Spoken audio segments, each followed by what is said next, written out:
Or Report Designer 2025 webinars. It's a series of webinars that we've been running that I'm sure hopefully most of you know.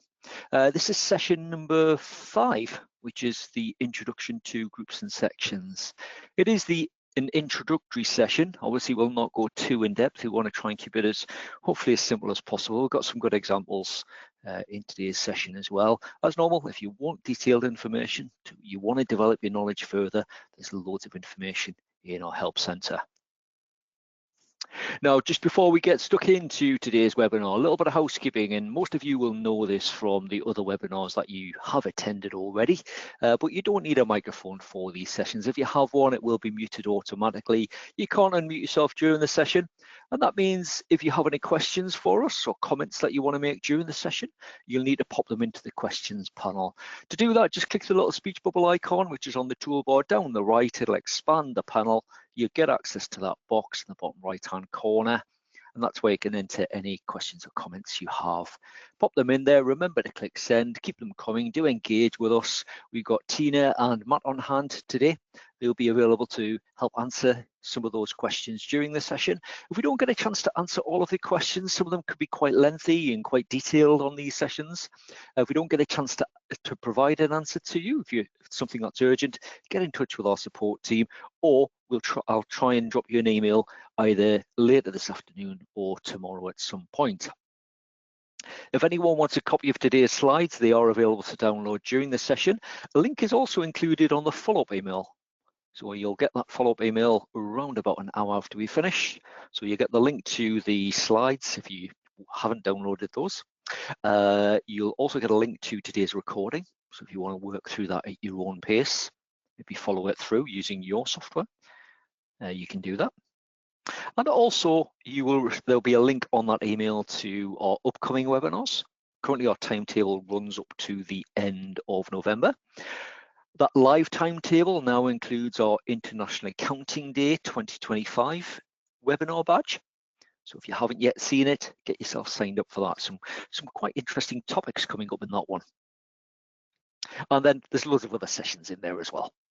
And also in amongst that, you've got a link to our recordings page. So again, get yourself signed up if you haven't already.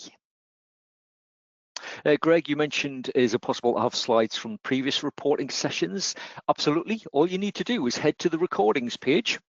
So when you get your follow-up email, if you don't have that link already available, just follow that link to the recordings page. There'll be those sessions will be listed at the top, and as well as the link to the recording for the report design sessions, there's also a link to the appropriate slides as well. So the handout that you would have available if you were attending that session live. So that's how you can easily get at them. Right, okay, so let's have a look at what we're going to be covering in today's. Actually, first we'll have a quick recap on the webinar series that we've been running. So we've actually run these sessions. This is the repeat series that we're running this month. We ran them originally in September. So we've run through these already. So repeat sessions. So recordings are already available as well. If you maybe you can't make the criteria or the filter sessions, those are already available as well. So they're on the recordings list. If you would prefer to attend those as a live session and you haven't yet registered, plenty of time to do that. Right, okay, so this is what we're going to be covering in today's session. So report structure. I'm going to start with the basics. We're going to look at sorts, groups, probably as you'd imagine based on the title of the webinar. So we're looking at sorts, groups. We're going to look at, obviously, towards the end as well, once we've finished the various demos, and there's quite a bit to get through in today's session, which is why you might want to work through it at your own pace afterwards with the recording. So if you're trying to develop your skills, it's a good way to do it. But towards the end, we'll explain more about the additional support. And if there are any outstanding questions, we'll try and pick up as many as we can. But do bear with us with your questions.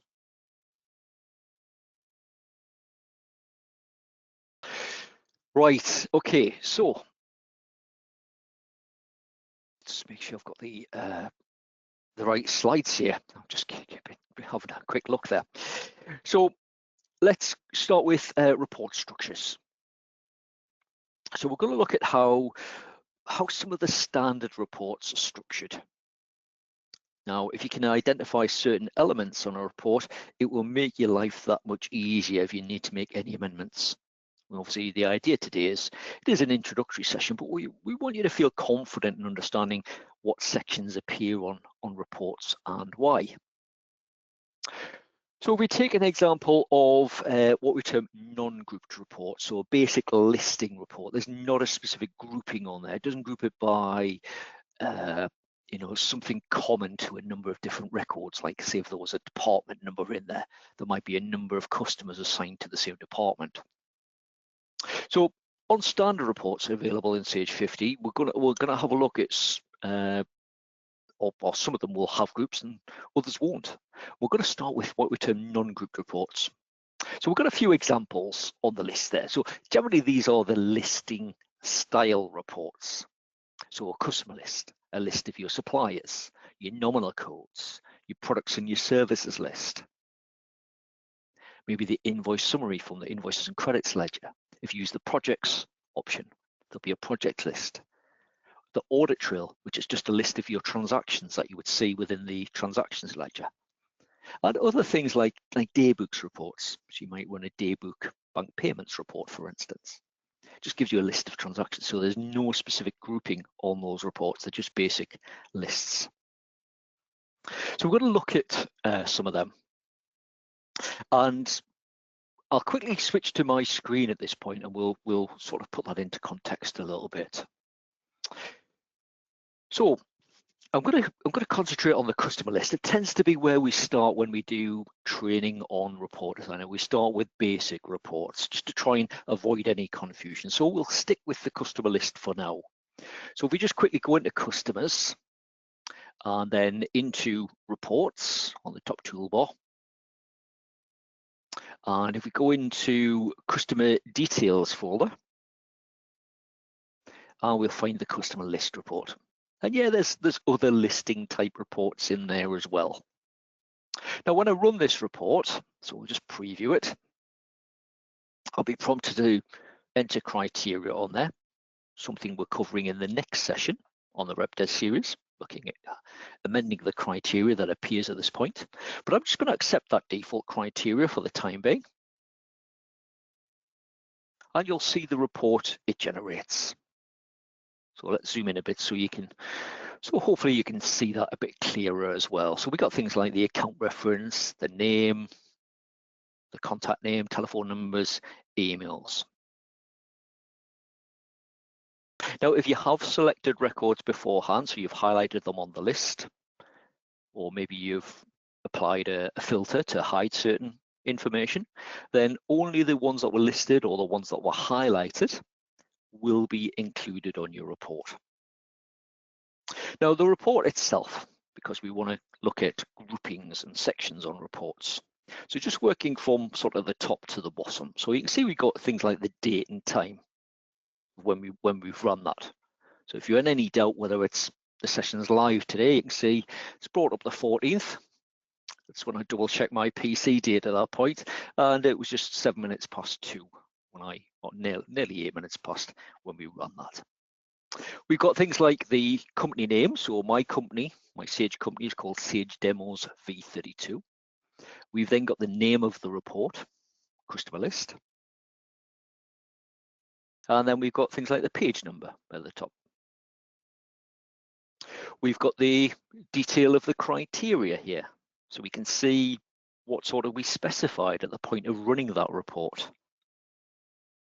Now, sometimes that might be, in this case, it was a customer range on whether we wanted to show active or inactive. So we had settings for that. Other times it might be things like a date range, nominal range, department range, that type of thing. But it shows us on the criteria. So if we're working from a printout or maybe a saved copy of the report, we can see what was specified at the time. We've got some column headings. Again, just to obviously give us a little bit of structure. Obviously explains what information is appearing on the reports. Might be really apparent to you, but maybe not to someone else reading it. Then we get onto the main body of the report. So this is where all the detail of what we want included on the report is showing. So you've got all the various account references and names and contact names and phone numbers. If we scroll a bit further down, we've got at the bottom there, we can see what we term the end of report banner. Just indicates the end of the report itself. So useful if you're on a multi-page report. You know it's actually, it hasn't just got to the bottom of the page and stopped. And you think, ooh, am I missing a page or not? It actually says end of report.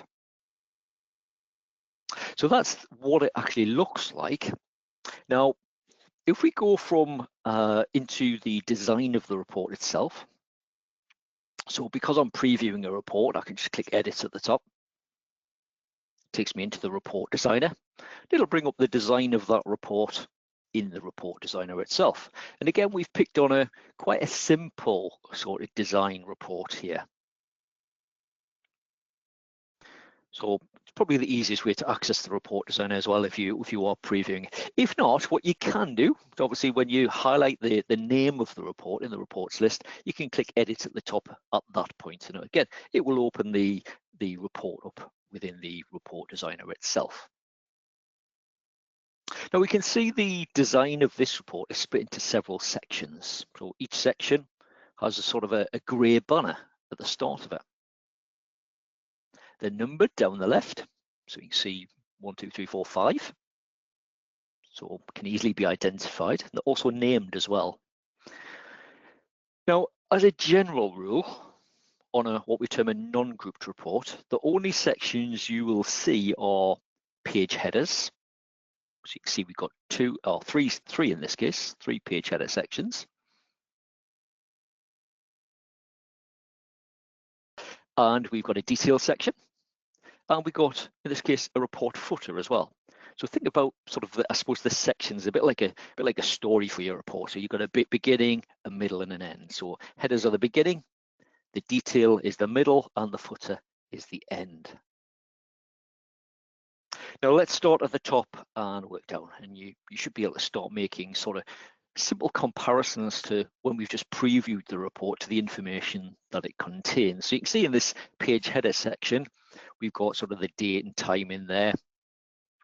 You've got the variables. If I just hover over, remember, if you hover over a variable, it'll come up with that little box showing you the table name and also the variable name, so company.name in that instance. You've got the report name, and also you've got the page number. Now, some of the objects, as you can see, they are text boxes. So if you hover over a text box, just really sort of puts a sort of the sort of yellowy box around it, doesn't do anything else. If you hover over what you term a variable, you see you get that sort of floating box with a bit more detail about it. So that's probably one of the easiest ways to tell the difference.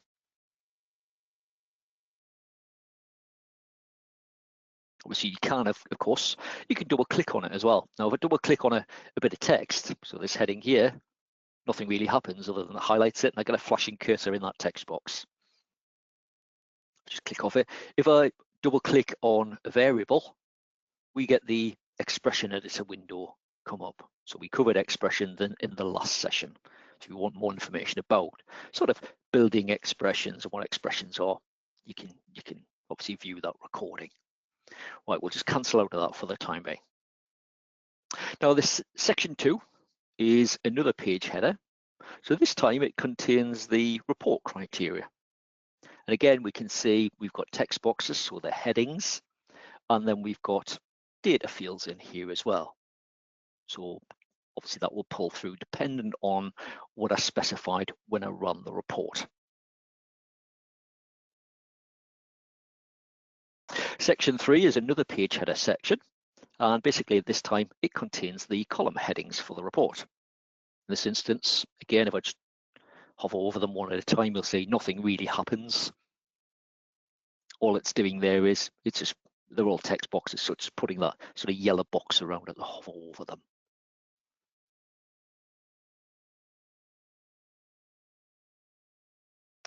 Section 4 is the details section. So you can see the data fields for the main reports data itself. So again, I could just hover over them. There's an expression in amongst that as well. But generally, it's just, these are just data fields in this instance.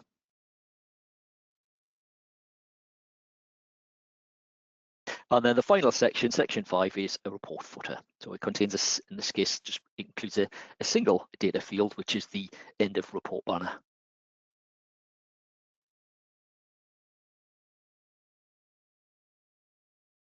Now, another way of seeing how the report is structured is via the Report Explorer pane, which is normally accessible in the upper right-hand corner. So you'll see, let's just collapse that back down. So we've got it down the right-hand side here. If I just hover over that, you'll see the pane appears. I can make it a bit wider as well if I need to. Now, if you can't see that, Report Explorer, if I just switch it off, so I can go via the View menu and I can remove it so it's no longer there. So if you can't see it, just go to your View menu, switch it back on. And again, when I collapse it, you'll see it goes down the right-hand side there. Right, now if we just look at that, you can see again, you can see the sections in the Report Explorer. Now, it won't necessarily match exactly to the sections you can see on the report. And this is because report sections can be hidden if they're not needed. And I'll explain this a little bit later on in the session. What we can see, however, are the 3-page headers. I'll just collapse this one for the time being. So we've got the 3-page headers, the details section, and also you've got a report footer as well. So each of these sections, it can be expanded to see the items on the report within that section. So the details section, if I expand that one, you'll see in this case, the variables that are being included, plus the expression that I've got, which is this little, just says E because it's tiny on that specific one. Relates to whether an account is inactive or not.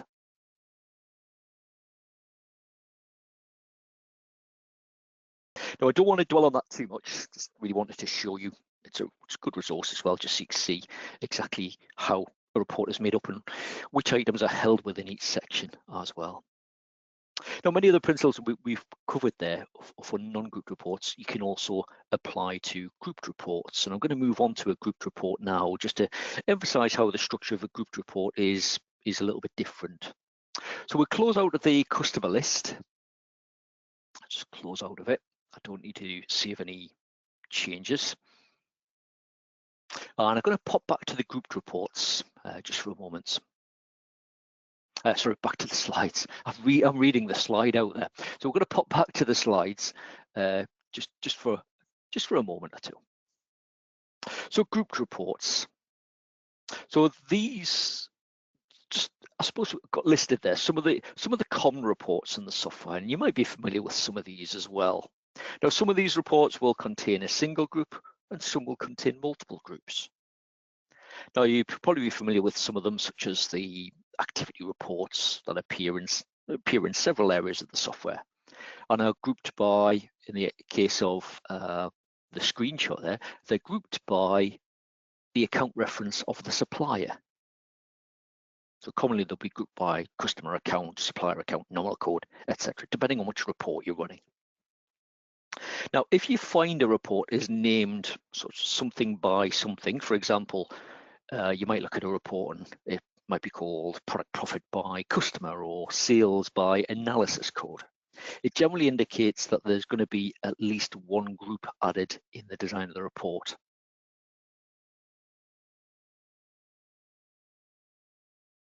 So what are the main differences? So let's run through a bit of an example. But this time I'm going to use the supplier invoices overdue report. So pop back to my screen. If I can find the right button. There we go. And this time we're going to go into suppliers.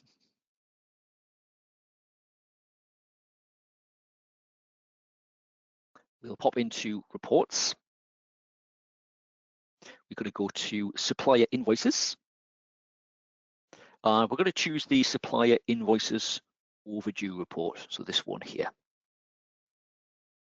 Now, rather than preview the report, I'm just going to go straight into the report designer. So we highlight the report, edit at the top.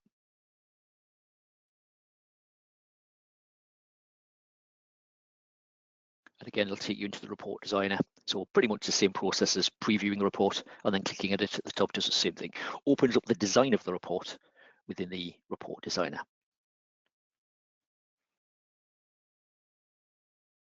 So let's start with what we already know from a grouped report.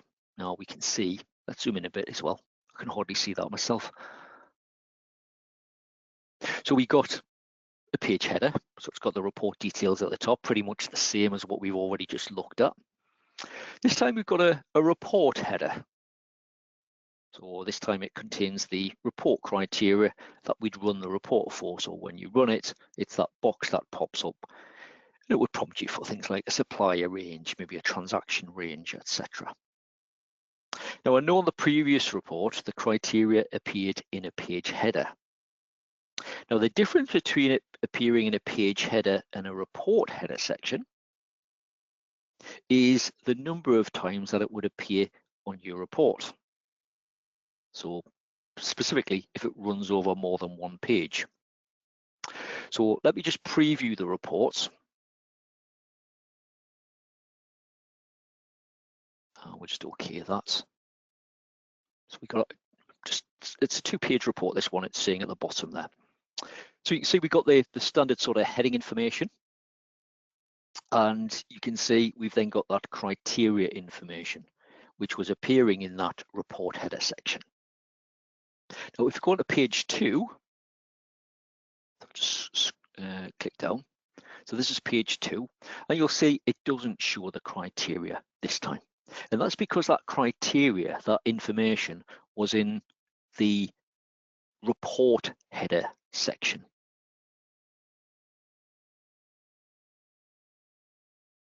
If it was in a page header section, that criteria would appear on each page of the report.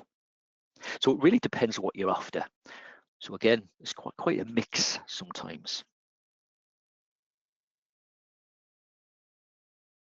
In this case, because we're looking at the criteria which is in that report header section, let's go back and zoom in so you can see that again. That report header section, it's appearing on essentially page 1 only. If you did want the criteria on each report, then you would need to move it into essentially a page header section.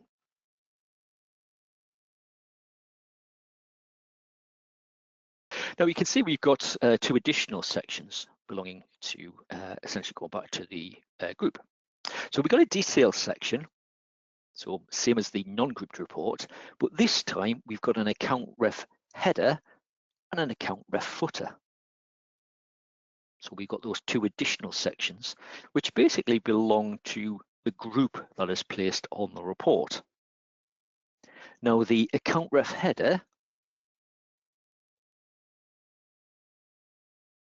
basically indicates the start of a group, and the account ref footer indicates, so this section here indicates the end of that group of data.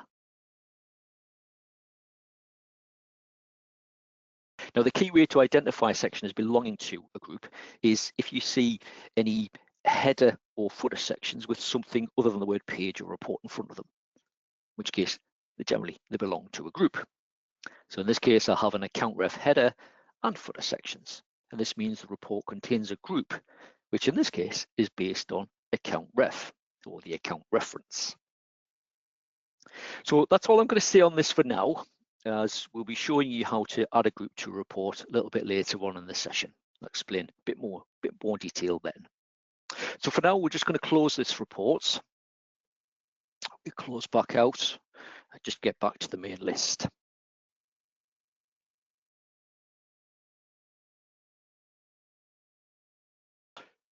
Right, okay, let's get back to the slides.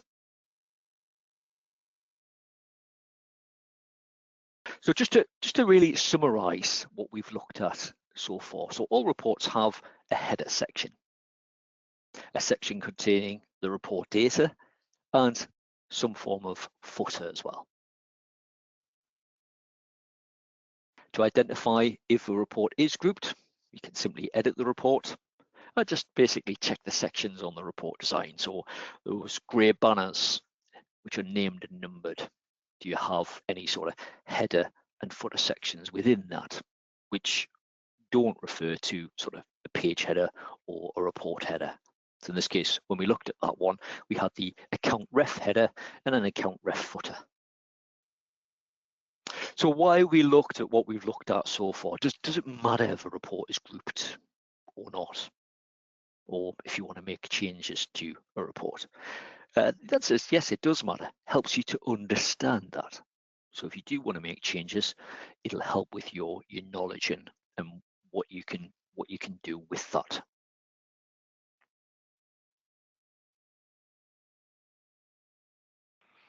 Right, we're going to move on to sorts for the time being.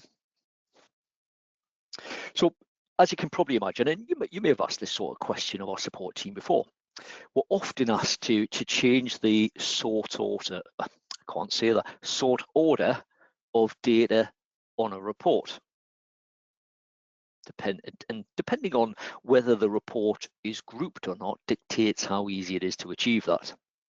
So I'm going to start by making a couple of minor changes to a report which is not currently grouped. So we'll go back to the customer's report in a moment. And then we're going to show you how you can change the sort order of the report. So we'll make a couple of amendments to the customer list report. And also, just as a bit of a recap, when we covered session 2, and also I think when we covered expressions as well, we'll have a bit of a recap on saving a report, renaming it, etc. So we'll go back to the demo. So I'll share my screen. We'll go back to customers, pop into reports, customer details. We're going to pick on that customer list. So I'll highlight it, click edit.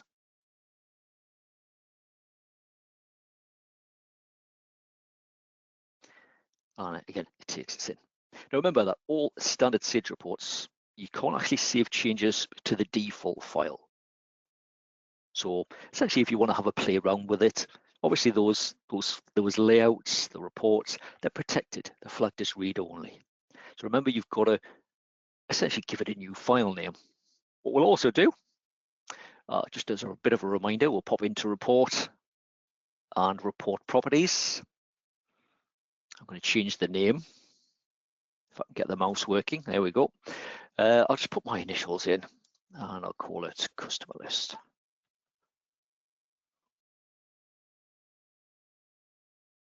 Let's put a capital C on so it looks a bit better.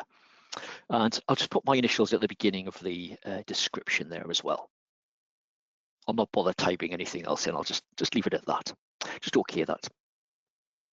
What I'll also do, I'm just going to go to File, and you'll see that saves grayed out. Won't let me save those changes over the default, so we'll just quickly do Save As. Give it a new file name. Now, I don't need a browser or anything. It defaults to the My Customer Reports folder. I'll pop in a file name of, I'll use my initials. I'll pop today's date in as well, just so we can easily identify it. And then I'll save it.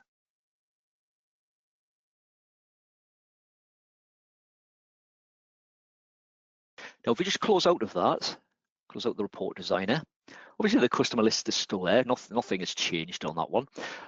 For the one that we've just amended and done that file save as, it defaults to the My Customer Reports folder. And that goes for if you amend reports in other ledgers as well. So if it was in suppliers, you'd have a My Suppliers Reports.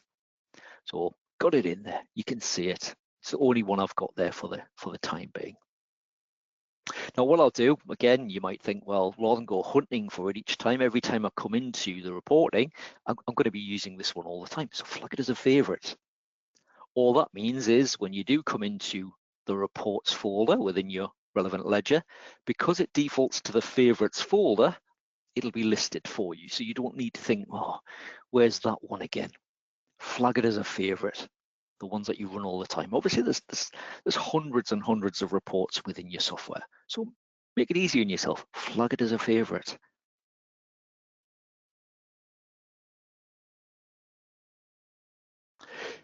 Right, so we're going to highlight the one that we've just essentially done a save as to create. So the MC customer list, and we'll click edit. Now, currently, I don't have any department information shown on this report. I've got the account reference, I've got the name, contact name, telephone, and email, but I don't have the anything else that maybe I could really group by. So we're going to use the department as the grouping in a moment. Now, when it comes to adding objects to the reports, you need to think about the sort of the what, the where, and the how. So with the what do you want to add? Is it a text field, a data field, both? Where do you want it to appear? So when you generate your report, what sort of section do you want that to be available in? And so importantly as well, is there space on the report to add it as well? So you'll see it's quite a small section, this detail section. I can make it bigger and make more space for it if I needed to. And then finally, the how. So how do you want it to look? Does it look like the rest of the objects on the screen? So that sort of, I suppose, that consistency. If I insert something and it's got a bold font in the details section, it's going to stick out like a sore thumb. So anyway, what I'm going to do is I'm just going to add in the department number, and I want to add that on each line. Now, what I'm going to do is I'm going to make a bit of space first of all. So just for ease, I'll get rid of the telephone number, just highlight it, email, and I'll get rid of the variables from there as well. So I've got rid of the headings and the variables themselves. So I'm going to add the department number. I want to do that for each customer, just in this gap here. Excuse me. So my first tip is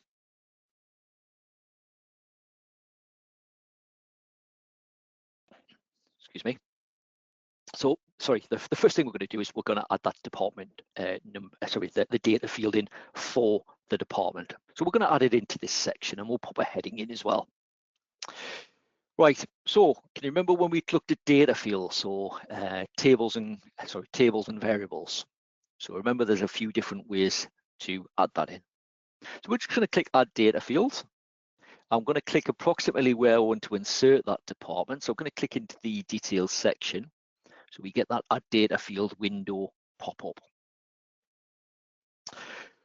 Now what we're looking for is we want to insert the department number from the customer's record. So you might remember, going back to that tables and variables session, that for customer information from their record, it's held within the sales ledger. So we'll just expand that. Again, remember, there are a couple of ways you could easily get at that type of information as well. But we're just looking for department. I'll use department number as opposed to the name.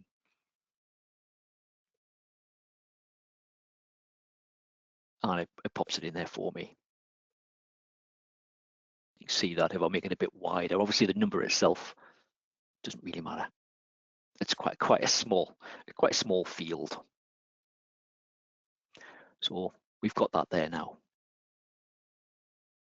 So I mentioned sort of what you need to think about earlier. So what do you want to add? Where do you want to add it? Which we've just done. And the last thing to cover is how does it look? So it might be positioning and appearance, just in general.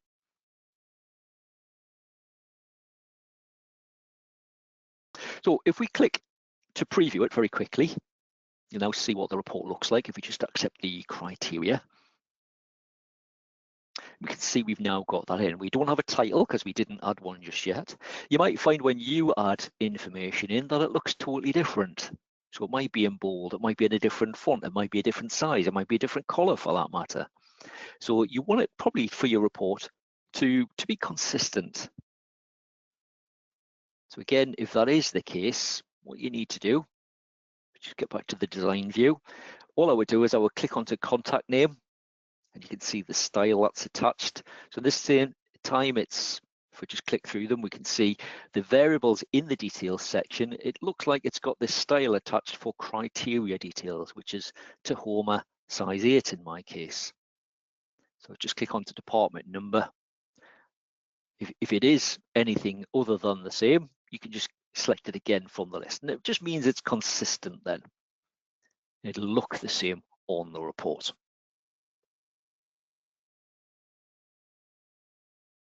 Obviously with a heading as well, we could pop one in there. So we could add text for a heading. It's fixed information essentially. Now, easiest way, just so you get this same sort of format, is just to right click on something. So right click on another heading, something that essentially looks how you want the new heading to be. So right click, copy it, and then if I right click and paste, it'll pop that in for me.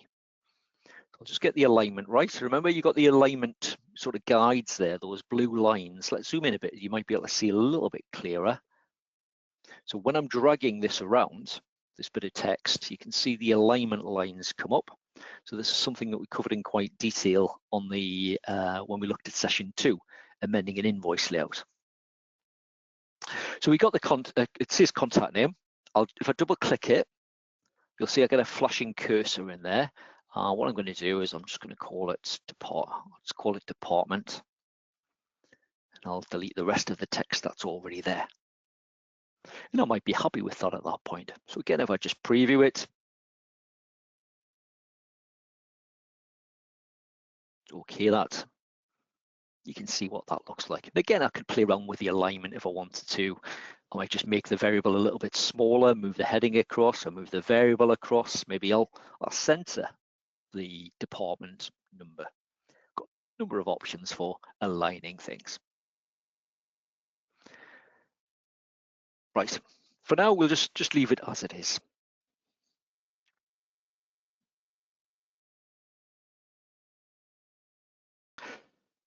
Excuse me.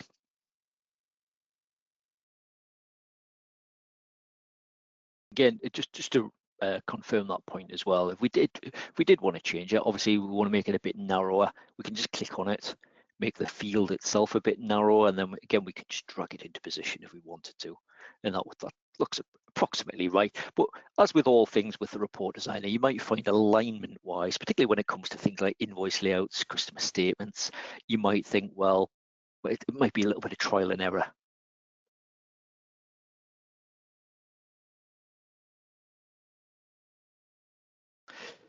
Right, so we've made the basic changes. What I'm going to do, if I just click off, what I'm going to do is I'm going to save those changes. So I can click on the save button this time, the one that looks like an old floppy disk, or I could just go to the file menu and click save as well.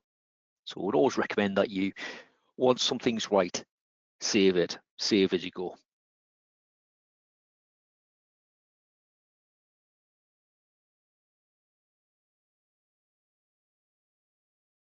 Right, now if I just preview this, the information it pulls through, first of all, and you can see the information we've got.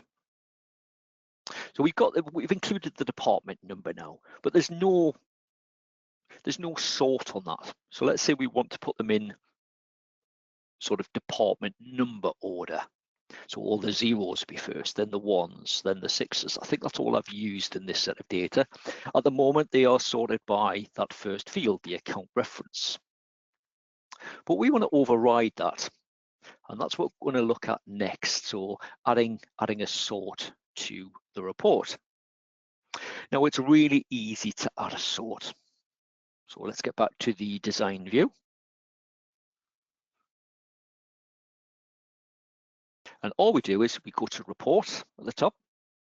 You've got the sorts option. You can see there's nothing in there at the moment. So we just click add. And then we're prompted to select the data fields and variable that you want to sort by. So we want to sort by this, first of all, the table, which is the sales ledger. And then we want to sort by the department number. So I'll just scroll down and select that.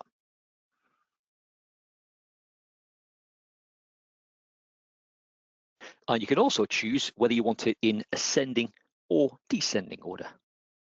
So I'll just leave it in ascending order and OK that.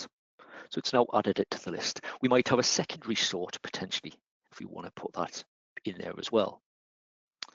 So if I think, well, right, I want to add a second sort to the report so that within each department, my customers, I then want to sort them by account reference or account name. So let's might as well add one. So while we're here, we'll just click add. Again, sales ledger. And I'll sort them by name this time.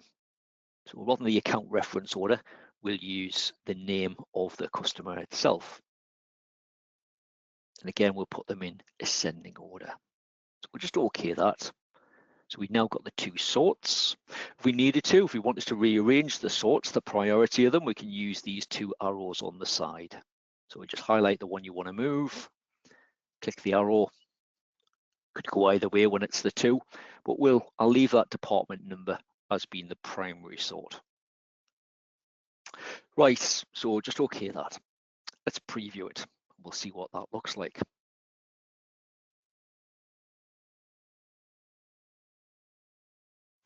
Right, so what we now have is we've got the accounts that are listed there. They're sorted by, first of all, in department number order. So we've got all the zeros. And then if we scroll down, let's drag the slider a little bit. You can see it goes on to the ones and then the sixes that we've used as well. And then we've got that end of report. But within each section, so we go back to the top, within the department 0, for instance, we can see, right, they're now in alphabetical order or alphanumeric order by name.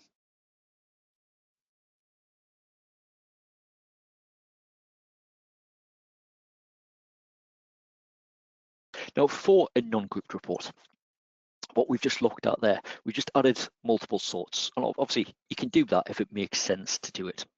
So sorting the customer list by department and then account reference, it makes sense.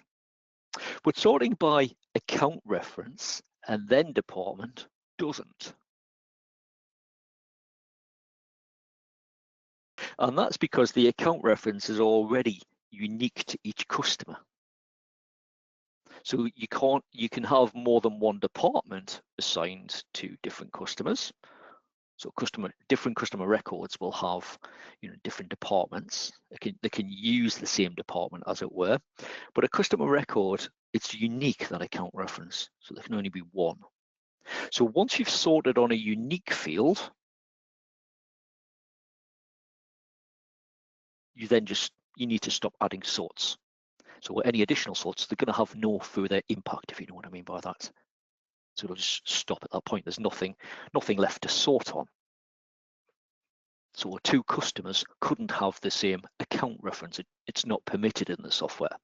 But two different customers can have the same department number. Potentially, even the name of the customers could be the same, but the account reference itself, it's a unique field.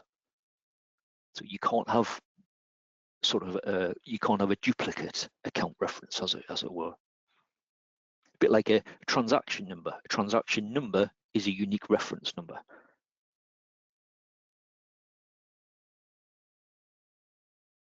Now, what I'm going to do, I'm going to move on to groups, which is the last sort of section for the session today. We're going to overrun by probably about 10 minutes today, so apologies for that. Actually, no, I tell a lie, because this session is actually booked in for an hour. It catches me out every time. We normally run webinars for 45 minutes, as I'm sure you're well aware. So, but there's that much to cover in this particular one. We do have this one booked in for an hour. It catches me out every time that I'm thinking, oh, I'm never going to get through the content today. Anyway, we're going to move on to groups, which is the last sort of section of the webinar that we're covering today. So again, we'll start with some general rules about groups and then show you how to maybe add a group to a non-grouped report. So first of all, what is a group?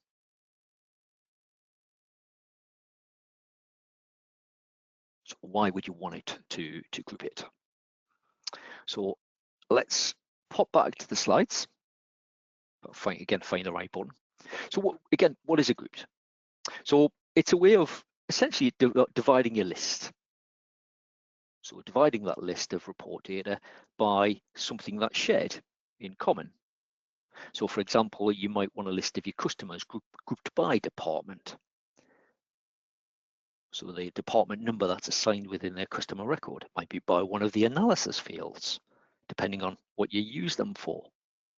You might want a list of transactions grouped by supplier account reference or supplier account name. Maybe a list of products grouped by where they're maybe currently located.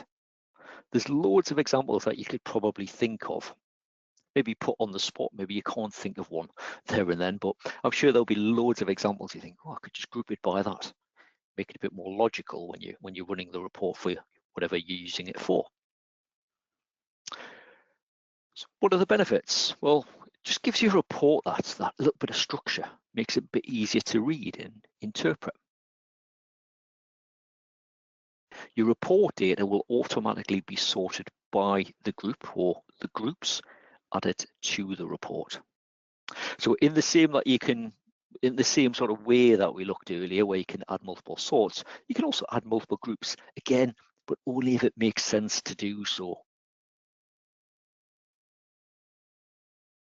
The two main reasons for adding groups to reports are, one, to provide some sort of structure, and secondly, the ability to add things like subtotals for each group of data, where there's maybe value fields on the report. You can also potentially add page breaks to a grouped report. So the report data for each group shows on a separate page, and then obviously it starts again on subsequent pages, and there's lots more as well. So I'm just going to concentrate on the first two benefits in this particular session.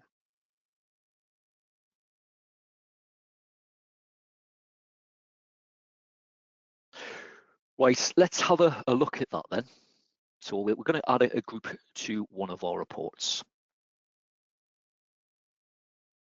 Right, let's get back to the slides for a moment. So back to my desktop, I should say. We'll get back to design view. And going to go back into reports, into sorts, and I'm going to remove the sorts that are there. So again, just as easy as adding them, it's even easier to remove them. Just highlight them, click remove at the bottom. And we'll just OK that. So we're back to where we were a little bit earlier.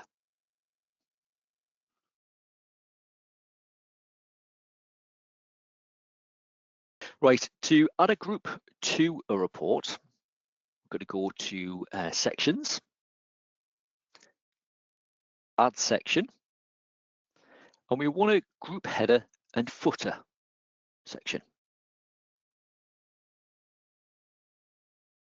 Now here you can add extra report header and footer, page header, footer sections as well if needed. But we're going to do that sort of the group header. Now the one I want to base it around is the sales ledger department number, what we've already added to the report itself. So again, if you remember, when we've looked at things like expressions, we've got the fields down here. So for this type of report, we're looking for sales ledger. We'll expand that one. And then I'm looking for department number.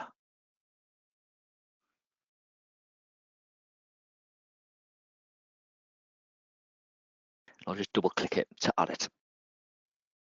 Now again, there's a couple of ways to do that. I've just shown you a nice easy one there, just scrolling down, highlighting and then double clicking it. It pops it into the sort of the preview area over here on the left. Obviously, if you're not familiar with the expression editor window, something that we did cover in building expressions in session number 4, I think it was.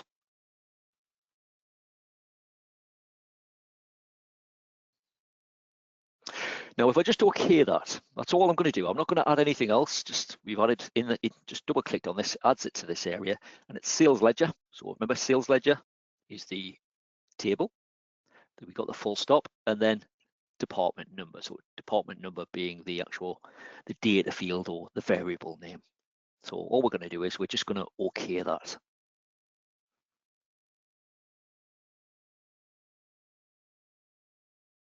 Now, the result of doing that, it means that we now have 2 new sections. We've got this sales ledger department number header, and we've got a sales ledger department number footer. So it's basically added a header and a footer either side of those details that we had there. Now, if I just preview that, and just OK that criteria, and you'll see it sort of breaks it up at that point. So it lists all of the department zeros. We've got a gap. We'll come back to that in a minute. And then it goes on to the department ones. And then if I scroll far enough down, you'll see there's another gap. And then we've got the department number 6s. So it's grouped. Essentially, it's applied that grouping for us.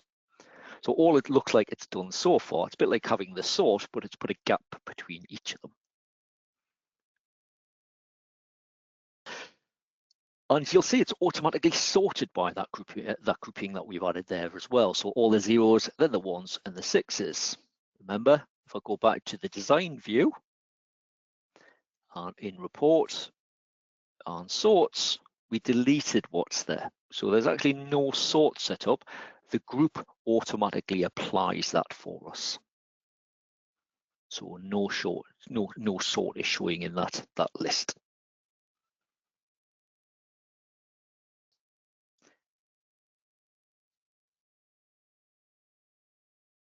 Now we can see how the data is sorted by clicking the group header section. Or the group header section being the sales ledger department number, and then opening the properties pane. Now when you do that, if you get it like this, there is a little divider. So if you hover your mouse over it, you'll be able to hold down your mouse button and just widen that so you can see that. And we can see we've got a group sort direction in here. So for this section, group sort direction is currently ascending. We could change that to descending if we wanted to.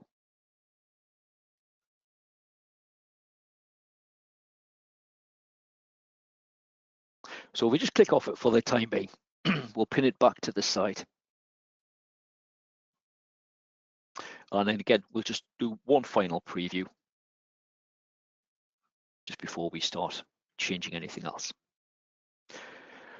So again, we've got our customers listed. You can see within here, within the name of that, at the moment, they're in no particular order within this grouping. They're just grouped by department number. So what else can we do to the report itself? What else might we want to, what might we want to change?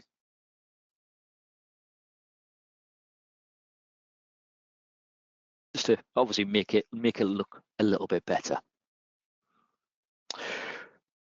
Right, so firstly, we've got column headings. They're only shown once at the top of essentially each page in this instance.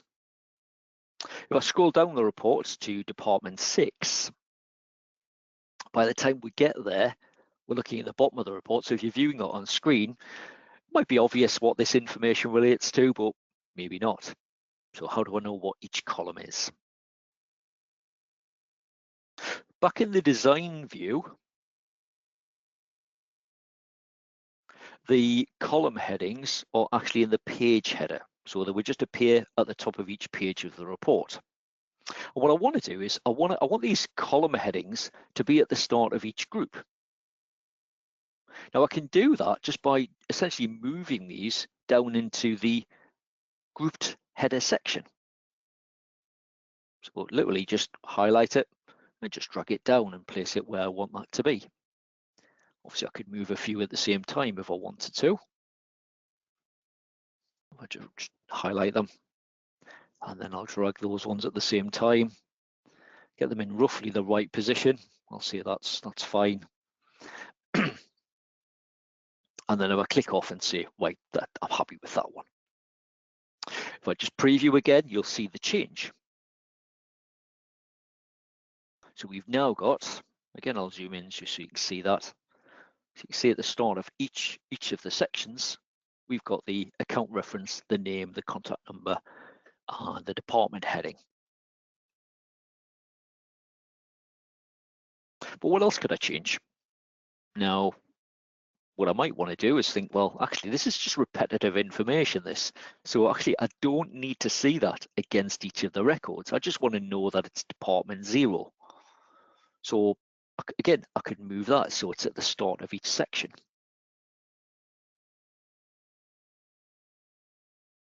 So again, back to the preview mode, in the design mode, I should say. I'm going to make that section just that little bit bigger. So I'm just going to nudge it down a little bit. What I'll do is I'll highlight the headings, and I'm going to move those down a little bit as well, just to give me a little bit of space. What I'm now going to do is I'm going to move that heading. I'm going to move it just above the account reference and the other headings. Let's move it into where I want it. And then this variable that we've placed the grouping on, I'm going to move that into that section as well. So I'll get it roughly, I'm not too concerned about the alignment at this stage. And when I'm happy, I just click off it. So if I now preview my report,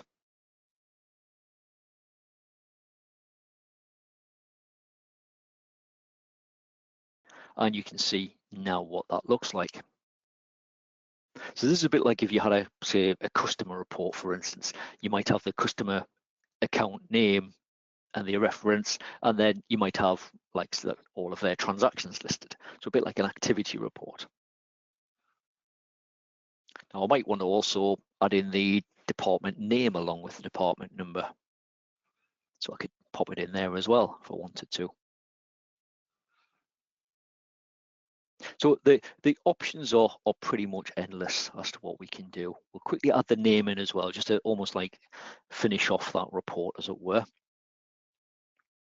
So we'll quickly do department name. I'll add in a data field. I'm going to pop it into the header section. From the sales ledger, we'll just scroll down, we'll pick up department name. There it is. And we'll just put that into position as well. And again, you can play around with the sort of the style and the alignment. It's entirely up to you. But if I just click off that and give you an idea what that now looks like by previewing it, just OK it, and we've now got that in there. So we've got department, we've got the number, we've got the name. I was going to say the description there, but we've got the name of that department. Again, if you attended the Expressions webinar, you'd be familiar how you could sort of put these up against each other, the number and the name. So you could start building an expression to do that for you. Again, if you didn't attend that one, that recording's available. Hope that makes sense. So pretty much endless what you can do with it. But again, this session today is all about just an introductory to groups and sections on the report. And obviously we've covered sorting as well.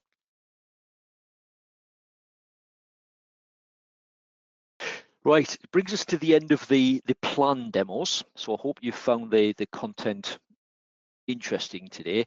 Do have a go. Remember, you will get the link to the recording on the follow-up email. If you've got any final questions, you kept Tina really busy today. I think Laura's joined us as well. She's answered a few. But if we haven't had a chance to answer your questions, we will have a look at those a little bit later, and we will get back to you if there's anything that we haven't had a chance to answer. If you've got any final questions, please pop them in there. You can download the handout as well. However, the link to the slides, if you do need them, they are available or a link to them will be included on your follow-up email. You'll get that round about an hour after we've finished. Do check out our webinars that we've got coming up. I did mention a little bit earlier that we are covering International Accounting Day in November. Our current timetable runs up to including the end of November. So do check that out, get yourself registered. Some interesting topics in the International Accounting Day series. Again, digital badge on offer for attending those ones. So if you are starting to collect them and build up, then it's a good opportunity to get that one. So we're going to be covering a number of topics that you might not be that familiar with. We are covering bank feeds, so one that you may have attended previously, but we will be covering things like transaction attachments, the EI document capture. We're going to be covering Sage Connect and also Copilot. Specifically on Copilot, we're looking at the automated payment reminders feature, which is new in version 32.1. So if you are interested in getting or attending any of those, do get yourself signed up. Link will be included to the registration page on your follow-up email. Right, brings us to the end of the session. Many thanks for coming along. If you can take a minute, just as normal, to add some comments to the survey, be greatly appreciated. Even if it's just to give us a score, let us know what you think. Did we hit the mark or not? Maybe does it just spark your interest a bit more in learning more about the report designer? Remember, we've still got the criteria and the filters section sessions to come. Again, they're sort of introductory level if you are interested in attending. And then we've got the quiz towards the end of that.